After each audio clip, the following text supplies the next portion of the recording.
up, guys? My name is Ty, and today we're going to do another reaction video with him, the little Golden Freddy that everyone gets screwed on except Markiplier in Five Nights at Freddy's.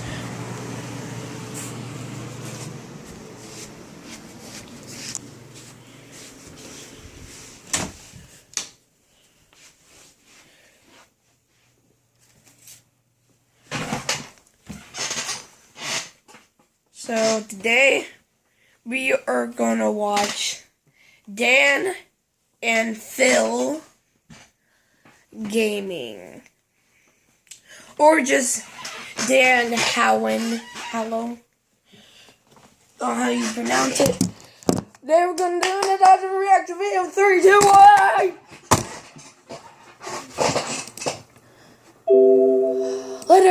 Later. Woo! That wasn't that fast. That wasn't that fast. Yeah. Okay, that crap. Well, you're gonna stuck tight. You're gonna be stuck with this voice. So, anyways.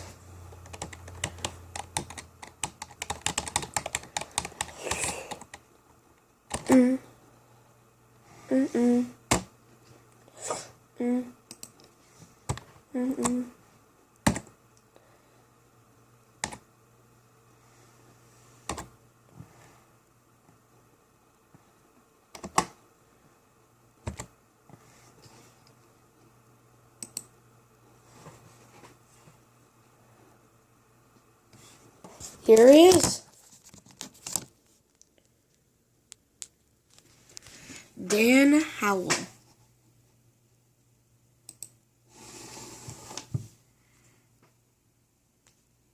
Dan Howell.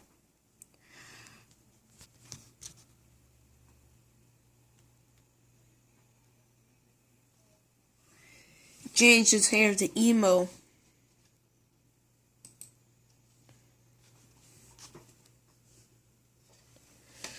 The Dan Howell channel.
Your new prescription does have a few side effects. You're gonna have dizziness, nausea, and cry. What you do if you want to save 15% or more on car insurance. Who cares? It's what you do. There are my voices. Hello There it Internet, goes. my name is Dan Howell and this is the story of my hamster. For my 12th birthday, I decided I wanted a pet. We had some family pets before, we had a dog, we had some fish, but this was to be the first pet that was truly mine, to stay in my room, to look after a life to be responsible for, you know? And I decided I wanted a hamster. I know, what boring you doing, choice, man? but I just wanted the classic hamster experience. You doing I didn't both want of a these? leopard gecko. So my mum takes me to the pet shop, and I stare into the box filled Making a with hamsters. video. And they all seemed pretty happy, all playing and jumping on top of each other, but in the corner, stood up on its hind legs, was a hamster with completely orange fur and jet black eyes. This hamster wasn't necessarily scared or sick looking, it just seemed like it was thinking Molly, come in here. almost. And I stared into its eyes, and it seemed to stare back at me, and I knew that was my hamster. So I took it home, and what did I name it? Suki. S-U-K-I. No idea why. It just had a kind of cool name. Molly, I was born. I didn't go know in- explanation. go So I put it in this big somewhere plastic else. tank that I bought it, filled with sawdust, with a little water bottle and a food bowl, and I was so damn excited because the brand of hamster tank I bought came with all of these extensions that you could buy, and I got addicted. Like, you know when you're playing The Sims or Pokemon or any RPG, and you start to get actual feelings of satisfaction from this other thing's life being successful? It was like that. I was living vicariously through my hamster's house. I bought the hamster revolving restaurant extension, I bought the purple hamster nightclub extension. It was like a house out of cribs. It was off the hook. It was the only thing I cared about, and I spent all of my money on it, to the extent that my family actually got concerned and had to stage an intervention. I'd be like, Grandma, what chores can I do to get money? I will wash the car, I will clean the dishes, I will scrub the freaking toilet. And she'd be like, Daniel, I love that you're being so helpful, but I'd prefer if you spent the money on yourself. You see, they were aware of the fact that the hamster probably didn't have the intellectual capacity to appreciate that it now had a seesaw in its log cabin extension, but I wasn't having any of it. So I will give you £10, but you have to promise not to spend it on the hamster. Okay, Grandma. Fucking water park extension, oh yeah! I loved my hamster. We used to sit on the bed and play Xbox together as it chewed through my pillow. I used to make little obstacle courses for it on my bedroom that's floor. sweet. I used to put That's it in its sweet. hamster ball and then catch it just before it rolled down the stairs and killed itself. They really were the best of times. But then, after a few months, something started to change. Over time, my hamster seemed to get less energetic. It wouldn't want to climb up and ride down its slide. It didn't want to play tug of war for a carrot anymore, and I couldn't understand why. Like, was it sick? No, so what was wrong? I remember one day I got up to give it a little poke on the nose through the grate, and it did something that she had never done before. She bit me. I mean, it probably just thought I was trying to feed it something, but I chose to apply a lot more meaning to this. Is it angry? Have I done something wrong? Why would it want to bite me? I couldn't get these thoughts out of my head as I went to sleep that night. And the next day was the first time it happened. I just got home from school, ran up the stairs, chucked my bag on the bed, looked over to a tank. The lid wasn't on the tank. Sawdust was overflowing onto my desk, and the hamster was nowhere to be seen. What happened? Did someone do it? Did the dog do it?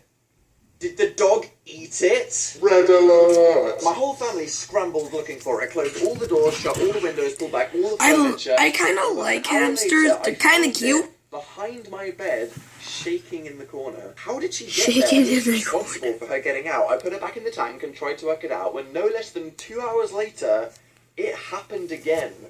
But this time, I saw. Suki began to push all of the sawdust in her tank into one corner. She then climbed on top of the pile of sawdust that she made and pressed her hands against the roof. She did it herself. I did not expect this. Hamsters are not supposed to be that intelligent, but oh no, I'd gone and bought the fucking Harry Houdini of hamsters. So I was stood right there, and our eyes were locked together in a standoff, and I just gave her this look. Like, don't you fucking dare. Pop right, that's it. So I got this fat-ass Bible and whacked it down on the lid, and just in case, an encyclopedia, an atlas of the world, and the entire illustrated Chronicles of Narnia hardback.